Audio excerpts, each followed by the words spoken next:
Hey, how you doing, everybody? Welcome back to Big Frog's 4x4.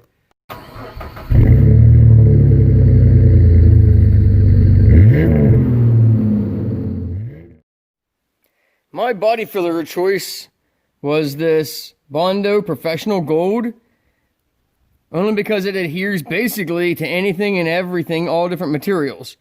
And this rocker panel is actually galvanized on the outside. So I gotta make sure that you have something that's gonna bond to galvanized, because I didn't clean all the galvanizing off. I just cleaned and sanded down where the weld spot was. So we gotta make sure we have that. I do not have a mixing board, so I'm going to be using a piece of laminate countertop. You do not want to use cardboard or anything absorbent. Obviously, a laminate countertop that you would use in the kitchen. I just have a square left over from something, a house project that we had. So I'm going to be mixing and using that. You want a 3-inch round puck size or so of the filler. Make sure this is well mixed before you put it onto your board, and make sure you knead. And if you never kneaded bread or something baking, you want to knead and make sure that this is well mixed. And when you're done, you put a 3-inch board, and then you put a 3-inch line basically across your 3-inch putty. I also picked up a set of these for helping the spread and do everything nice and smooth. Don't go with anything cheap, because usually they'll have not a very nice edge. They could have little scratches or imperfections, and it'll leave marks and lines that you're going to have to try to clean and sand out later. Alright, your next step, once you have all this sanded down to where you want it, before you apply your body filler, you want to go over everything with wax tar remover. Remove all the dirt, grease, grime, anything that's going to keep your body filler from adhering to the metal. You want to make sure that that is perfectly clean. So we're going to take a roll of paper towels, and we're going to wipe it all down, nice and so saturated, everything that was welded, anything that body filler is going to be coming in contact with.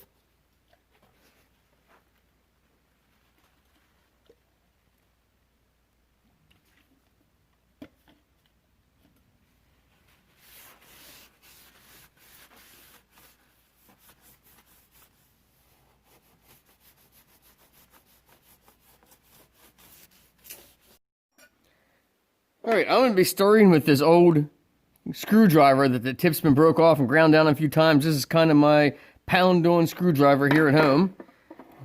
Open the can up, and you want to make sure that you get everything that's on the lid, everything down in the can before you mix. And once you have that all down in there, and you got, like I said, you got to stir this up and make sure this is well blended. This can actually isn't too bad. It's pretty well blended. There's no liquids, no separation. The longer the can sits, the more it could separate. I did clean this, everything with a towel first with the oil grease remover. You don't want any contaminants inside of your body filler. Only mix small amounts at a time, because this stuff, once the hardener is added in, you're going to be looking at like 3 to 5 minutes, I think they said, before it sets up. So only do small amounts at a time. So about a 3-inch round square, about ½ an inch thick.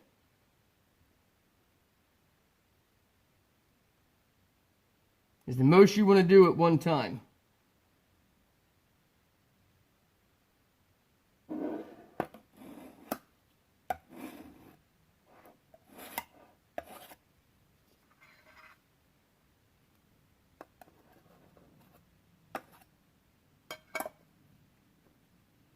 And I already mixed this all up by hand. You don't want too much hardener. It's better to have not enough and take a little longer to dry than it would be to set up than it would be to have too much hardener. So you do 1 3-inch stripe across. Now remember, once this is mixed in, you only have a couple of minutes to get it applied.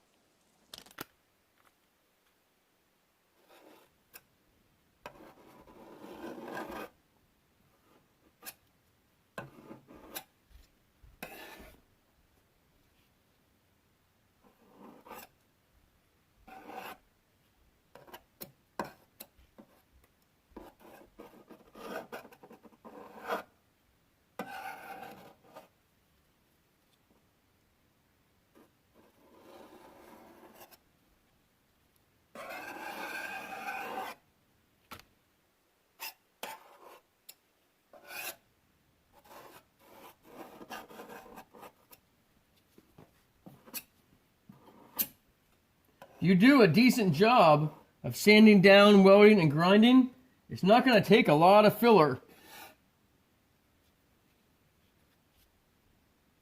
for this.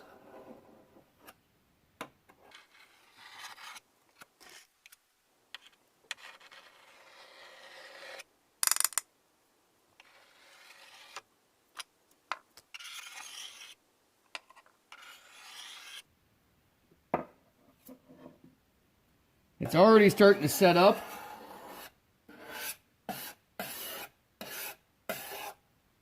I can tell it's starting to get thick, so it's starting to set up.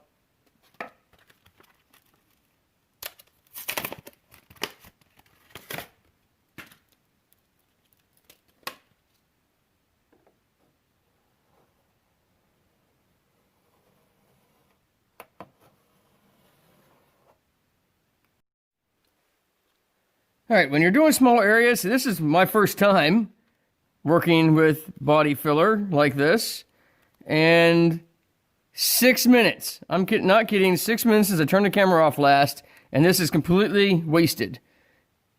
So mix up a lot less if you're doing small areas, and work on small areas at a time, because all that body filler is now junk. So I would suggest if you're doing a small area and you need to work quickly, do less than 3 inches. Do a tiny little spot. Like I said, the size of a round that you make is about the size of a line you want to put across. If it's a 2-inch round, 1/2 inch thick puddle, you want a little 2-inch line. And then a 1-inch line, 1/2 inch thick, a 1-inch line, as long as it's 1/2 inch thick. Like I said, you don't want too much hardener, but this is about where we're at right now, and I gotta let this set up some before I can sand it, and then we'll probably have to reapply. And once you've given the body filler at least 20 minutes, you can go longer, but at least 20 minutes completely set up, you want to start with your sanding process. I picked these up also, 3M, 80, 180, 400, 1500 grit sandpaper. You work your way up in grit. Do not remove too much material, you just want to work it smooth. Now to sand this curve and try to get it as hopefully as flush and straight as possible, I took a piece of this pipe insulation, cut it out because it's rounded on it, so that I can put my sandpaper on that and then run that along this groove. Depending on your angle, you could probably trim this down some, and that way it would be about the same angle, and that way you can go back and forth and sand it then.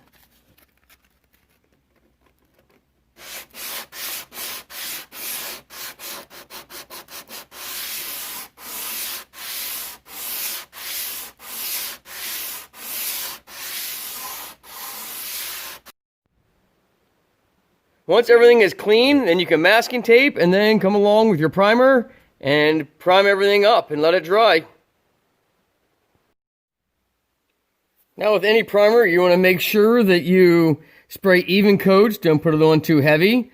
And then when it's dried, I waited about 12 hours or so. I came back the next day, went over it very lightly with a 1500 grit sandpaper, wiped it all down again with the surface metal cleaner, and then a light coat of silver paint. You can kind of see this is the finished product. Now what I did, because the silver isn't quite the same, is I didn't mask anything off. I just kind of covered up the trim to keep paint from getting on the trim. And I did a heavier coat, and it came out real light. And I kind of feathered and brought up the new silver paint so it will kind of fade into the new to old. It's a silver car, but the car is faded and has some, well, obviously some marks and stuff in it. But yeah, I kind of just faded it. I did all this nice, did a good coat on the bottom, and I kind of faded it up. I faded it up here. You kind of see where I cleaned up to. I just kind of did a light powdering then, and just real thin up here. I thinned it out. We'll stand back. I'll shut the door here and you can look at it. And I did the same thing with the doors. I cleaned the bottom of the doors, and I kind of feathered and brought it up real thin so that the two paints will kind of blend and bleed together as they came down. But there is the finished rocker panel. You can see down there at the end or a little bit where the weld is. It's really hard to get underneath where the door is to kind of get those welds and the putty and stuff sanded down. You just kind of see it. Get up there. Right there, you kind of see a hump. It was really hard to try to get the door open, trying to get that all sanded down. But that's about the only place you really see it. If you're really looking for it, I think you really wouldn't notice if you weren't looking for it. And then here where I welded, I again did a nice feathering all the way down on the fender and with the paint, and then rebled the line with the body filler and the welds. So we'll step back. Hopefully it's going to look pretty close to factory. Like I said, I'm not a body guy, never went to school for it. I just kind of watched some videos and did some reading, read the instructions on the products, and followed the instructions. So thanks for watching Big Frog's 4x4. When you're applying spray paint, before I forget, when you're applying spray paint, do an even coats, press the button, come across. Don't focus in one area for a long period of time. You're going to end up having runs. Make sure that area is completely clean. If it's not clean, you're going to have areas show up in the paint where any kind of oils or dirts are there. So make sure the area is completely clean. Use like the stuff I got at Walmart, or they sell it at Amazon. I'll put links in the description below for the cleaning products and the body filler, that kind of stuff that I used. If it's available on Amazon, I'll put a link down below. If not, I'll try to find somewhere else and have a link for it. But make sure that everything is clean and you do even coats. Don't put it on too heavy. Put it on light. Let it dry. Follow the instructions on the can. I think it was 5 or 6 minutes or something like that before you can apply another light second coat. Put it on. And like I said, and if you have a color that's a little bit different, you can kind of do a fade. I was originally going to do this in a black and just do like a whole black on the bottom. Considering the amount of damage that there was, I didn't think a black rocker paint would look good on the car. So I went ahead and found a heavier duty, 50% stronger Rust-Oleum paint. Yeah, here. It's a little bit stronger, a little bit supposed to be more durable. So that's what I got for down there, because that's where rocks and almost your debris and stuff hit. So thanks for watching. And as always, don't forget to hit that bell if you want notified new videos. Subscribe. God bless.